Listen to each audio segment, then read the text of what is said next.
हमको अगर शेयर में पैसा लगाना है तो हम तनी मनी पैसा नहीं लगाएंगे। तो जो दलाल है एकरे से कहेंगे कि एगो हमरा मैनेजर दे देना। एगो अंदर की बात बताएं, जो आप बैंकों में पैसा रखते हैं ना,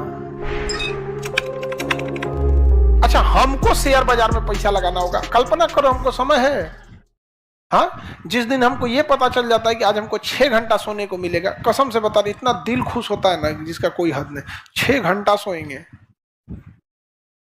मतलब जैसे आपको जॉब अब लग जाए खुशी होती है कि नहीं, उस तरह इतना खुशी होती है ना कि आज हम 6 घंटा क्या करेंगे, सोएंगे। तो हम अगर गिने कि कभी 2 बजे से पहले हम सोए हों, मतलब कभी हो ही नहीं सकता। लास्ट मीटिंग 2 बजे खत्म करेंगे आदमी। जितने एप्लीकेशन के वर्कर होते हैं ना जो ऑनलाइन काम करते हैं, वो उनका काम नाइट शिफ्ट से चालू होता है। क्या बना क्या बिगड़ा। तो हमको अगर शेयर में पैसा लगाना है तो 2 चीज समझो ध्यान से। एगो तो हम तनी मनी पैसा नहीं लगाएंगे, पहला। और दूसरा समस्या कि टाइम तनिको नहीं देंगे। पैसा ज्यादा लगाएंगे, टाइम तनिको नहीं देंगे, थोड़ा भी नहीं, ऐसे पलट के नहीं देखेंगे हम। ऐसे नहीं होता है कि पैसा लगा देंगे, देख ही नहीं सकते हैं, टाइम ही नहीं है, तब तो पगला जाएंगे हम। तो जो दलाल है एकरे से कहेंगे कि एगो हमरा मैनेजर दे देना हो, तो कहेगा सुनिए हम अपन दलाली ले तो वो अलग, आज जो मैनेजर लेगा वो अलग। तो हम कहेंगे कि भाई वो मैनेजर काम करेगा कि नहीं करेगा, तो शर्त रख देंगे, ठीक है मैनेजर दो, लेकिन जितना प्रॉफिट लाएगा उसका 2% उसको देंगे या उसका 1% देंगे। तू अपन प्रॉफिट के आना तो पैसे ना देंगे, यानी उसको हम क्या हिस्सा में, किसमें हिस्सेदारी देंगे, प्रॉफिट। सैलरी पे रखना ठीक है कि प्रॉफिट में। तो जो काम करे ना करे कहेगा कि हम खान से ज्यादा बिजी हैं तो दिक्कत ना हो जाएगा। तो उसको किसमें दे दे, प्रॉफिट में दे दे, कोई दिक्कत। आगे बढ़े तो तो जितने नहीं देंगे, 1 रुपया ना देंगे। कंपनी करी लॉस लग गया तब ना देंगे, समझ में आ गया। अब बताइए जो फंड, मेरा पैसा यानी फंड को मैनेज करता है उसे क्या हो गया, फंड मैनेजर। क्या हो गया, फंड मैनेजर। हम पैसा दे दिए किसको, फंड मैनेजर। और उसको भी कहेंगे कि कम फायदा होगा तो 1% देंगे, ज्यादा फायदा हुआ तो 2% देंगे, हुमच के हुआ तो 4% देंगे। तो उनसों का दिन रात का काम यही होता है, कौन कंपनी अच्छा की, कौन कंपनी खराब की, किसमें पैसा लगाना है। सपोज हम उसको 1 करोड़ दे दिए, तो 1 करोड़ एक कंपनी में नहीं लगाएगा, 10 लाख इसमें लगा देगा, 5 लाख उसमें लगा देगा, कुछ इसमें लगा देगा, कुछ इसमें, 10 जगह लगा देगा वहां पे। क्योंकि उसका दिन रात का काम क्या है, फंड मैनेजिंग करना। 20 साल 30 साल का क्या है, एक्सपीरियंस है उसके पास। तो जब आप लोग के पास ज्यादा पैसा हो जाए तो फंड मैनेजर रख लीजिएगा। घर से सैलरी देना है, प्रॉफिट ले आएगा, ज्यादा ले आओ ज्यादा देंगे, नहीं लाओ नहीं देंगे, खत्म कहानी, कोई दिक्कत। फंड मैनेजर समझ में आ रहा है कि नहीं आ रहा है, वो भी क्या है, एक तरह का दलाली है। बस ये कहिए कि वो छोटे पैसे को मैनेज करने के लिए नहीं है। किसको मैनेज करने के लिए, एक अंदर की बात बताएं, बहुत तगड़ा। जो आप बैंकों में पैसा रखते हैं ना, जो इस म्यूचुअल फंड कराते हैं ना, ये बैंकों के पास पैसा बहुत ज्यादा हो जाता है। और ये सब भी जाता है, सब जानते हैं किसके पास, फंड मैनेजर के पास। कि ये भाई हम वो आदमी से पैसा लिए हैं ई वादा करके कि तुमको हम 6% इंटरेस्ट देंगे, 8% इंटरेस्ट देंगे। अब बैंकों में कोनो पौधा थोड़े निकल रहा है कि 8% धकाधक निकल जाएगा। आदमी को तो लगता है बैंकों में रख देंगे, बैंकों कहां से ला रहा है, तो वो किसको पकड़ेगा, फंड मैनेजर। वो म्यूचुअल फंड अगर आप खुलवाइएगा ना तो पैसा कौन ले लेगा, बैंक वगैरह। किसको देंगे सब, फंड मैनेजर। कि भाई कैसहू 30% सालाना इंटरेस्ट निकालना है, 30% प्रॉफिट काट कूट के निकालो। तो 25-30% का टारगेट देता है। सपोज कीजिए कि बैंक के पास 100 करोड़ रुपया कलेक्ट हुआ। कितना कलेक्ट हुआ, 100 करोड़। और वो आपको कितना देगा, खूब से खूब 8 से 10%। एक ज्यादा बैंक तो जान ले लेगा आपका, 10% से ज्यादा बैंक में तो भूल जाइए। तो बैंक आपको कितना देगा, 10%। कितना देगा, 10। और ऐसे सारे लोगों से मिला के उसके पास कितना हो गया, 100 करोड़। वो पकड़ेगा किसको, फंड मैनेजर को। कहेगा कि 25 से 30% आना चाहिए। अब वो दिमाग लगाए अपना, देखिए बैंक टेंशन फ्री। समझा क्या, मान के चलिए 25% ले आ दिया, जैसे भी हो। तो फंड मैनेजर बहुत बड़ा काम करते हैं, लेकिन फायदा दिलाने के चक्कर में ना ये फंड मैनेजर कंपनी को नाश दिया सब। कई बार ऐसा हुआ कि कौन कंपनी प्रॉफिट में जा रही है कौन नहीं जा रही है, अंदर की बात निकालना चालू कर दिया सब। कई बार कंपनी के कर्मचारी अंदर की जानकारी दे दिए सब कि कंपनी घाटे में जा रही है, कंपनी बिकने जा रही है, ये होगा। तो अगर इंटरनल जानकारी मिल जाए तो कंपनी को या तो बहुत प्रॉफिट होने वाला है या तो बहुत भयंकर लॉस होने वाला। इससे क्या हुआ ना कि कुछ कुछ दलाल सब धड़ाधड़ कमा दिया सब। लोग कहने लगे कि वो जो बोल देता है वही सही हो जाता है, जिसका शेयर पे हाथ रख दिया वो शेयर बढ़ गया, या लोग उसी को देखने लगते थे कि किसका शेयर खरीद रहा है, लोग धड़ाधड़ उसी का खरीदने लगते थे। हर्षद मेहता देखे थे, खैर वो अलग चीज है हर्षद मेहता। तो सेबी जब इस चीज पे नजर रखा तो कहा कि जो लोग कंपनी की जानकारी लीक करेंगे ससुरन पे हम 100 करोड़ जुर्माना लगाएंगे। कितना? 100 करोड़ क्या करेंगे? जुर्माना लगाएंगे और 10 साल के लिए जेल भेजेंगे हम यहाँ पे। इसी को कहेंगे इनसाइडर ट्रेडिंग। क्या कहेंगे? Insider trading. किसी को दिक्कत?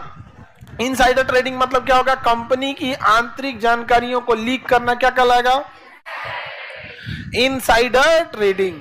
इनसाइडर ट्रेडिंग जैसे सपोज कीजिए कि कोई कंपनी है किसी सामान को बेच रही है 10 रुपया में, पता है कि 2 महीना बाद उसका ऑफर आने वाला है, वो सामान बिकेगा 5 रुपया में, समझा गया कि नहीं है? तो पता चल गया कि इसकी बिक्री बढ़ने वाली है, तो धड़ाधड़ उसका शेयर खरीदवा दो, बिक्री बढ़ेगी। तो इनसाइडर ट्रेडिंग लीगल या इलीगल? इलीगल। कितना करोड़ मारेगा? कुल दिमाग झंझना देगा सीबीआई करे सेबी। समझ में? किसी को करना है इनसाइडर ट्रेडिंग? 100 करोड़ जुर्माना लगे, घर वाला कहेगा कि लेके चल जाओ इसको। जी के बारे में थोड़ा सा क्लैरिफिकेशन कर दूं कुछ दोस्तों को कि जेनजी हैं कौन। दरअसल 1997 से लेकर 2012 या यूं कह सकते हैं 2015 तक जिन बच्चों का जन्म हुआ उनको जेन जी कहते हैं, जनरेशन जेड कहते हैं। और ये जो जनरेशन जेड है इनकी भारत में जो संख्या है काफ़ी पावरफुल है, बहुत से ज़्यादा इसमें वोटर हैं। इनकी संख्या तकरीबन 20 करोड़ से ज़्यादा है और ये 2029 आते आते ये संख्या और तेज़ी से बढ़ेगी। दूसरी बात ये है कि ये जो युवा पीढ़ी है ये डिजिटल जनरेशन है, डिजिटल मीडिया से प्रभावित होती है, सोशल प्लेटफॉर्म पर एक्टिव रहती है, इंस्टाग्राम, फेसबुक, ट्विटर, यूट्यूब। ये अखबार नहीं पढ़ते, मैगज़ीन नहीं पढ़ते, इनके लिए जो भी खबर है, जो भी मुद्दे हैं, सब के सब सोशल मीडिया के जरिए। तो आप कह सकते हैं कि सोशल मीडिया से सबसे ज़्यादा प्रभावित हैं और इसीलिए ये बहुत जल्दी यूनाइट होते हैं, एक ही कॉल पर ये सड़कों पर आ जाते हैं। नेपाल में ऐसा देखा गया, बांग्लादेश में ऐसा देखा गया और आज ऐसा ही कुछ लद्दाख में देखा गया। अब दोस्तों जो बड़ा सवाल ये है कि क्या जो कुछ आज लद्दाख में हुआ, आगजनी, हिंसा, तोड़ फोड़, फायरिंग, कई लोग की मौत भी हो गई इसमें, और जो कुछ देहरादून में हुआ, जिस तरह से यूथ सड़कों पर आ गए, क्या ये खतरे की घंटी है देश के लिए आने वाले समय में? अलार्म बेल है? और क्या सरकार नर्वस है कि ये जो चिंगारी है अगर ये और भड़की तो फिर राजनीति की दशा और दिशा क्या होगी देश में? इम्पॉर्टेंट सवाल है। आज एक खास मेहमान मैं आपके सामने लेकर आ रहा हूँ जो लद्दाख से सीधे जुड़े, जहाँ आज आगजनी हुई, तमाम घटनाएं हुई, वायलेंस हुई, वहाँ से आप उनको सुनेंगे, सज्जाद साहब को। इसके अलावा हमारे साथ श्रवण कुमार गर्ग होंगे, जाने माने संपादक हैं, 50 वर्षों से इस तरह के आंदोलन देख रहे हैं, 1974-75 इमरजेंसी के टाइम से आज तक, उनको भी सुनिएगा। और देहरादून में क्या हुआ, उत्तराखंड में स्थिति क्या विस्फोटक होती जा रही है, इसकी जानकारी हम लेंगे उमाकांत जी से। सज्जाद साहब, मेरा जो पहला सवाल है वो ये कि इस वक्त स्थिति क्या है, इस वक्त लेह में स्थिति क्या है? क्या अब शांति बहाल है, अब हिंसा नहीं हो रही, अब आगजनी नहीं हो रही? लेटेस्ट पोजीशन क्या है इस वक्त? दीपक जी बहुत बहुत शुक्रिया। आपको मालूम है कि इस वक्त जो कंडीशन है वो टेंस है लेकिन अंडर कंट्रोल है। लेकिन हम देख रहे हैं कि जो हमारे साथी हमें इन्फॉर्म कर रहे हैं कि बहुत सारी जगहों से लोगों को परेशान किए जाने की सिचुएशन है। जो भी आज लेह में हुआ है वो लद्दाख की तारीख के लिए बड़ा अनफॉर्चुनेट है, क्योंकि पहले कभी हिंसा यहाँ पे नहीं हुई। हिंसा को तो हम सपोर्ट नहीं कर सकते क्योंकि हमारा जो पूरा आंदोलन था वो एक शांतिपूर्वक आंदोलन रहा है। मैं एक चीज पूछना चाह रहा हूँ, क्या जो अनशन पे लोग बैठे थे उसमें से कोई 2 बुजुर्ग थे, वो बेहोश हो गए थे और बेहोशी के बाद फिर वहाँ के युवाओं ने कहा कि आज बुधवार को हम पूरा शहर बंद कराते हैं। उसके बाद ये हिंसा शुरू हुई। क्या ये खबरें जो आ रही हैं ये सही हैं कि 2 बुजुर्ग थे जो सोनम वांगचुक के साथ धरने पर थे, वो बेहोश हो गए थे, उसके बाद प्रोटेस्ट में उन्होंने कहा कि हम शहर बंद कराएंगे और वहीं से हिंसा शुरू हुई? देखिए, मई में हम honourable union home minister Amit Shah ji से मिले थे और हमें यूनियन होम मिनिस्टर ने स्वयं कहा था कि 1 महीने के अंदर हम अपनी मीटिंग बुलाएंगे दूसरी। लेकिन अब 4 महीने हो रहे हैं कि कोई मीटिंग नहीं हुई।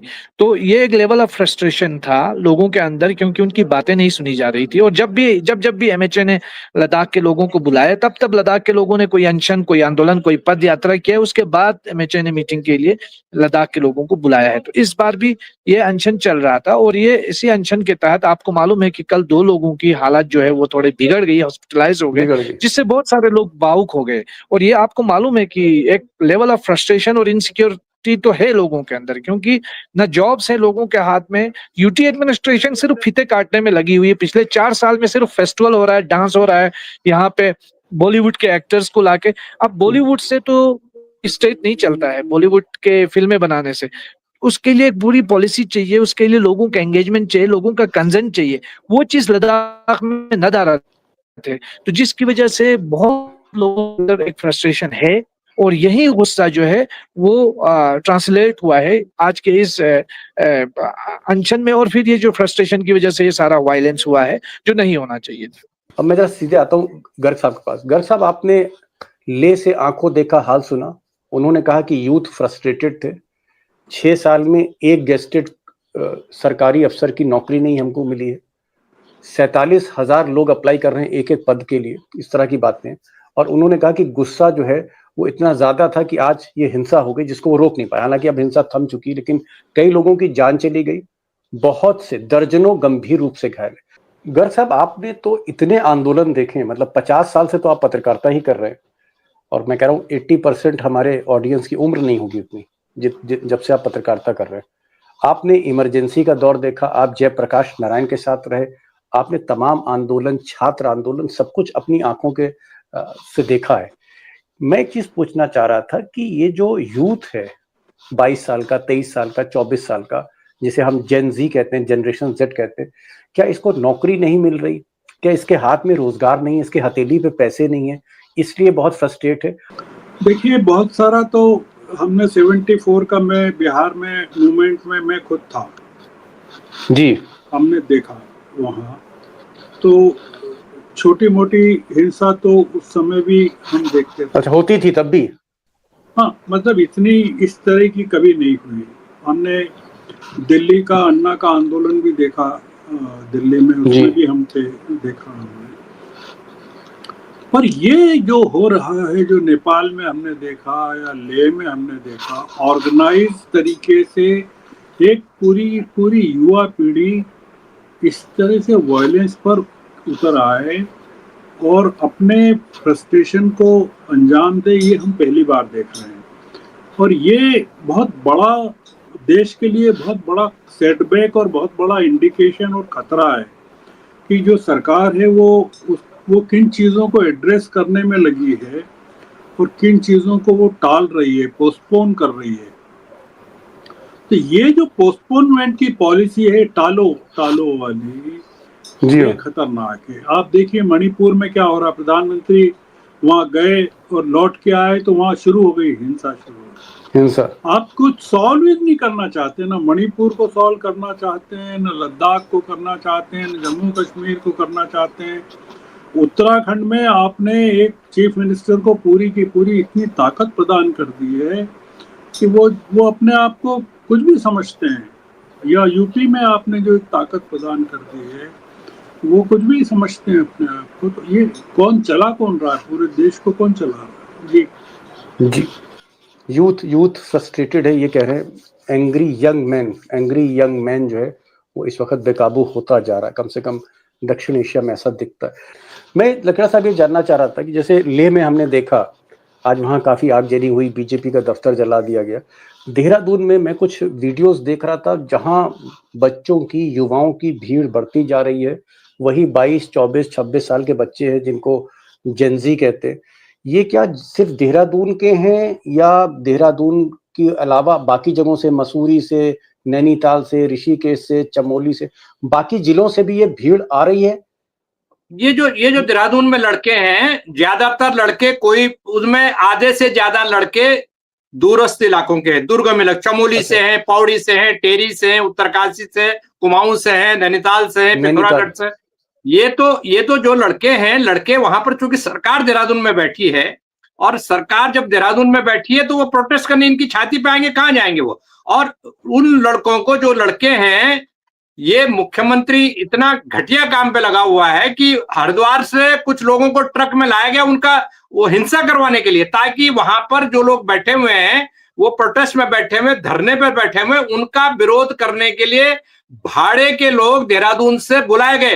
क्या प्रशासन की आज्ञा के बिना या प्रशासन की नॉलेज के बिना लोग लाए जा सकते हैं? तो ये जो लोग हो रही है, तो मुझे लग रहा है कि धामी बहुत कमजोर मुख्यमंत्री है, और ये कमजोर मुख्यमंत्री ने बजाय कि उनसे बात करने के और नकल माफिया के खिलाफ कार्रवाई करने के, आप उकसावेपूर्ण कार्रवाई कर रहे हैं। आपकी क्या पृष्ठभूमि है, क्या बैकग्राउंड है मुख्यमंत्री की जो आज है? तो इनकी कोई बैकग्राउंड नहीं है।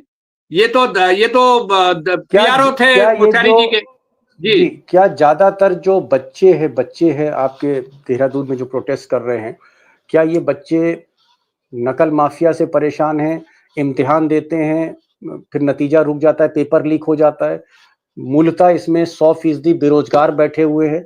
और क्या बेरोजगारी उत्तराखंड में एक बड़ा मुद्दा है? और मुझे लगता है सबसे ज्यादा अगर यूनाइटेड कहीं बेरोजगार है तो उत्तराखंड में। पहले भी बहुत प्रोटेस्ट हुए हैं। जी, देखिए, ऐसा है कि उत्तराखंड राज्य इस काम के लिए बना था कि वहां पलायन रुकेगा, बेरोजगारी दूर होगी। वहां जो भी सरकारें हैं, मौजूदा सरकार और पिछली सरकारें, ना तो वो पलायन रोक पाई, ना बेरोजगारी दूर हो पाई। और पलायन राज्य जितने साल राज्य उतने ही गुना पलायन, तो आज की तारीख में 25 गुना पलायन शुरू हो गया। 25 साल हो गए तो 25 गुना पलायन। तो सवाल यह है कि आप नौकरियों के पेपर लीक हो रहे हैं। जो बच्चे मेहनत कर रहे हैं, उत्तराखंड सिविल सेवा परीक्षा, उसके पेपर लीक हो रहे हैं, पटवारी पेपर लीक हो रहे हैं, अध्यापकों के, टीचर्स के पेपर लीक हो रहे हैं। अभी 3 दिन पहले शिक्षकों का प्रोटेस्ट हुआ देहरादून में, तो दूरस्थ इलाकों के शिक्षक का डायरेक्ट भर्ती हो रही टीचर्स में। जो टीचर 20 साल से 25 साल से उनका प्रिंसिपल बनाने का नंबर नहीं आया, बाहर से ला करके टीचर उनके ऊपर बिठा दिए गए प्राइवेट। और वो कौन लोग हैं? सारे आरएसएस के लोग हैं। तो ये जो शिक्षा व्यवस्था में ये लोग घुसपैठ हो रही है चोर दरवाजे से, और ये चूंकि वहां मोदी जी इस चीज पर नहीं बोलेंगे, अंकिता भंडारी की हत्या हो जाती है, आरएसएस के लोग हत्या करते हैं, उस पर मोदी जी कुछ नहीं बोलेंगे। और उस पर एक मंत्री जो है वो सबूत मिटाने में लगा दिया धामी जी ने।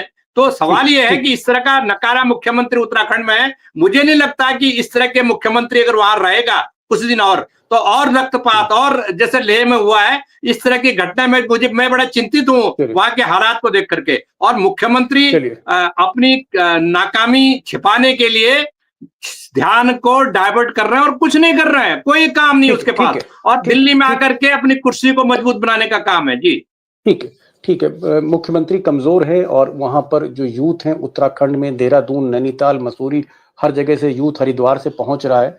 बेरोजगारी एक बड़ी समस्या है, और ये कह रहे हैं कि नकल माफिया जो है, कोई भी परीक्षा होती, किसी भी नौकरी की होती, पेपर लीक हो जाता है। यानी जहां पर थोड़ा बहुत रोजगार मिलने की उम्मीद है, उसमें नकल माफिया कहीं ना कहीं आप कह सकते हैं आग में घी डाल रहा है। लेकिन मैं चाहूंगा कि जो घटनाएं हमने लेह में देखी दोस्तों, वो घटना देहरादून में ना हो। प्रोटेस्ट हो लेकिन शांतिपूर्वक हो, हिंसा कहीं भी नहीं होनी चाहिए। इसमें एक छोटा पॉइंट जोड़ना चाहता हूँ, जो जरूरी पॉइंट है। उत्तराखंड के जो नौजवान हैं, वो सेना में जाने का एक बहुत बड़ा चंक जो है उत्तराखंड के 13 जिलों से। आज हालत यह है कि उत्तराखंड में आपने अग्निवीर बना दिए। तो जो लड़के फौज में अपना कैरियर बनाना चाहते हैं, वो लड़के उनका रोजगार छीन दिया आपने। और ये रोजगार छीनने एक साधन था बड़ा। तो और जमीनों की लूट हो रही है, रेत बजरी माफिया और जमीनों की लूट। ये गुस्सा जो है जमीनों की लूट और रेत बजरी माफिया। जी, माफिया भी है, लूट भी है, भ्रष्टाचार भी है, बेरोजगारी भी है, गुस्सा भी। इसीलिए देहरादून में प्रोटेस्ट है और मुख्यमंत्री कमजोर हैं। दिल्ली में उनका रिमोट है, ये सब बातें बता रहे हैं, और ये बातें कोई नई नहीं है दोस्तों। ये इस तरह की घटना आपको हर स्टेट में दिखेगी। कर साहब, मेरा अंतिम सवाल आपसे ये है, क्या जो हमने लेह में आज देखा, आग की लपटें देखी, हिंसा देखी, गोली चल गई और कुछ युवा भी है उनकी जान चली गई और पुलिस वाले भी घायल हुए, ये जो हिंसा हम देख रहे हैं, जो काठमांडू की सड़कों पर देख रहे थे, और फिर देहरादून का जो जिक्र किया कि वहां पर हजारों युवा बैठे हैं बेरोजगारी को लेकर, ये जो संकेत हैं लेह से, देहरादून से जो संकेत हैं मोदी शाह के लिए, क्या आपको लगता है एक खतरनाक संकेत है, डेंजरस सिग्नल्स हैं ये? बहुत डेंजरस सिग्नल्स हैं। ये सरकार अगर अभी भी नहीं चेतेगी, इसको होश में नहीं है सरकार, ये कम्युनलिज्म और ये सांप्रदायिकता के जो एजेंडे पर चल रही है। मोहन भागवत से पूछना चाहिए कि ये लेह में जो चल रहा है उसके बारे में उनका क्या कहना है। मोहन भागवत से पूछना चाहिए कि उत्तराखंड में जो चल रहा है उसके बारे में क्या उनका कहना है। जो एजेंडा इन्होंने चला रखा है, ये एजेंडा अगर चलता रहा तो ये जो युवाओं में असंतोष है, अभी तो देखिए ना, जो असंतोष है अमेरिका से यहाँ ट्रांसफर होने वाला है, बच्चों का जो असंतोष है, और जो अमेरिका नहीं जा पाएंगे उनका संतोष है। ये पूरा का पूरा गवर्नमेंट का फेल्योर है। हिंसा को आप सपोर्ट नहीं करें, वो तो कोई भी नहीं करेगा, सोनम वांगचुक भी नहीं कर रहे, पर सवाल ये है कि आप कर क्या रहे हैं?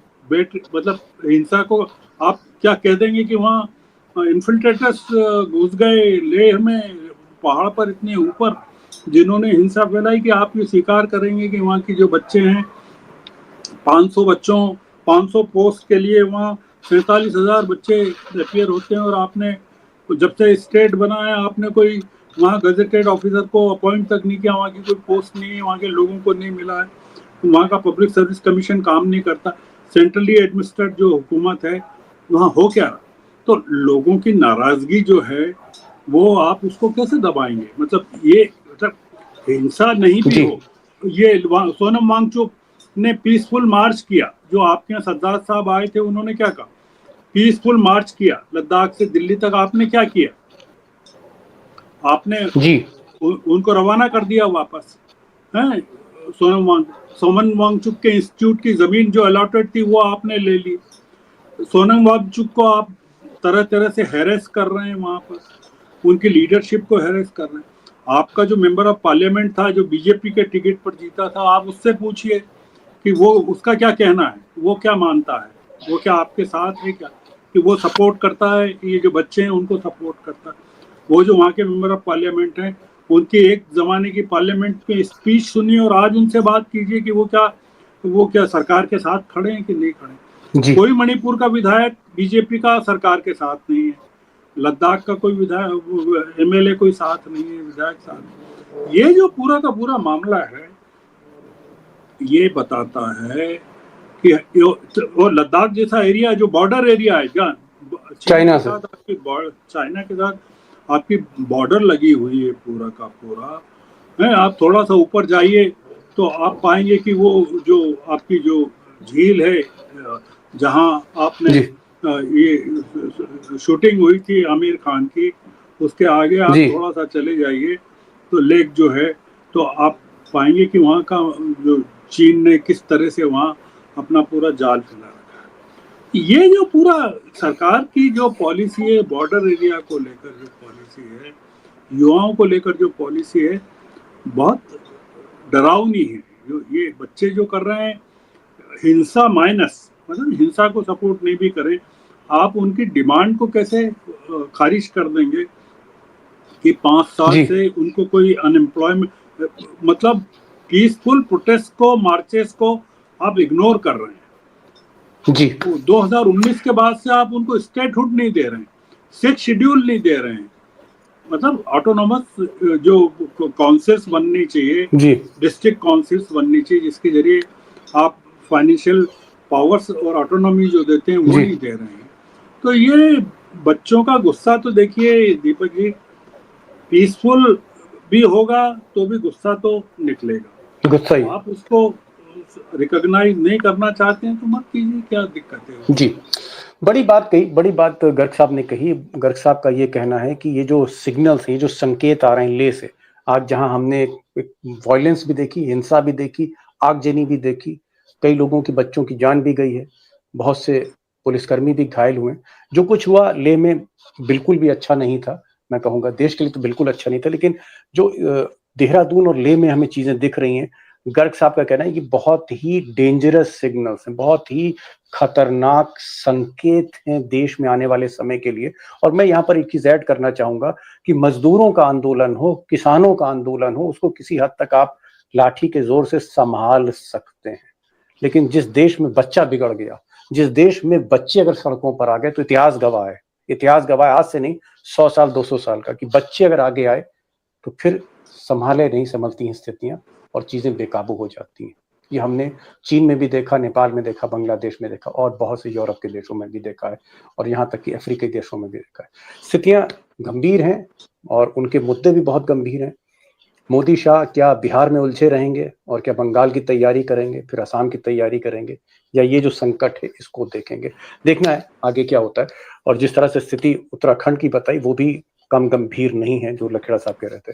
गर्ग साहब आपका बहुत बहुत शुक्रिया, लखेड़ा साहब आपका बहुत बहुत शुक्रिया, और हमारे साथ जो लद्दाख कारगिल से सज्जाद साहब जुड़े थे, मीटिंग छोड़ के आए थे, उनका बहुत बहुत शुक्रिया जो उन्होंने हालात रखे। Thank you so much for joining this programme sir, thank you so much.